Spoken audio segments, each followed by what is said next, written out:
Hoy quiero hablar de un tema bastante interesante, y es que se ha confirmado de que Payday 3 usará el sistema de seguridad Denuvo, el cual, por si no lo conocéis, es básicamente una tecnología de protección contra la piratería.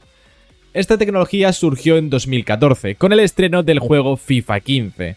En esos años, la industria del videojuego estaba muy acostumbrada a que prácticamente cualquier juego, los días próximos a su salida, estuviera ya completamente craqueado.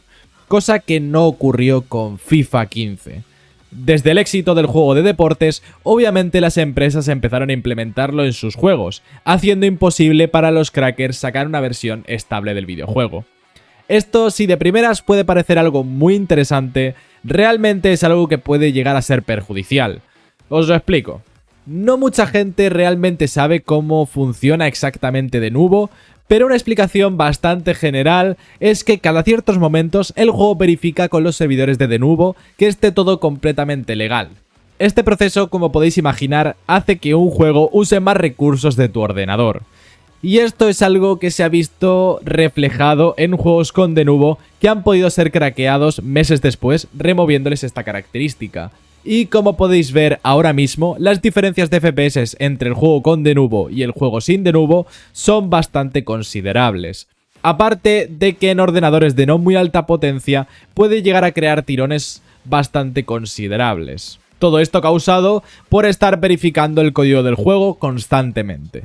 De hecho, una de las cosas por las cuales el juego Payday 3 es completamente online puede llegar a ser para que el Denuvo pueda estar verificando con sus servidores la legitimidad de tu copia del videojuego. Pero no solo esto, sino que Denuvo también crea un token que va ligado al hardware de tu ordenador, haciendo así que solo pueda funcionar en tu PC.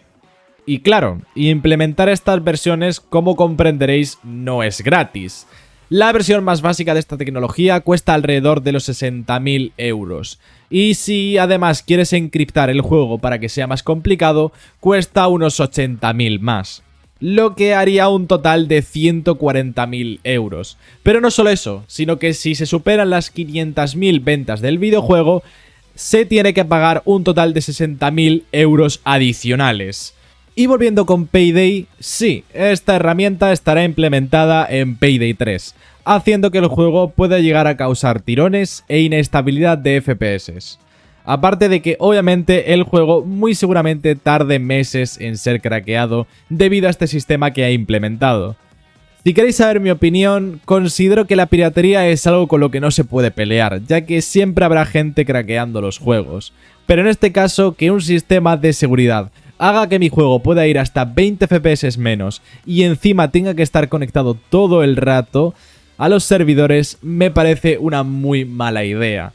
¿Pero qué os ha parecido a vosotros? Me encantaría leer vuestra opinión en los comentarios. Y sinceramente espero que os haya gustado este vídeo, que está un poco más salido de lo habitual. Me encantaría también leeros en los comentarios y sinceramente tenía muchas ganas de traerlo por el canal. Recordad que si os ha gustado el vídeo, pues podéis darle un like y suscribiros al canal, realmente lo agradecería. Y sin nada más que decir, me despido, soy Dinax, chao.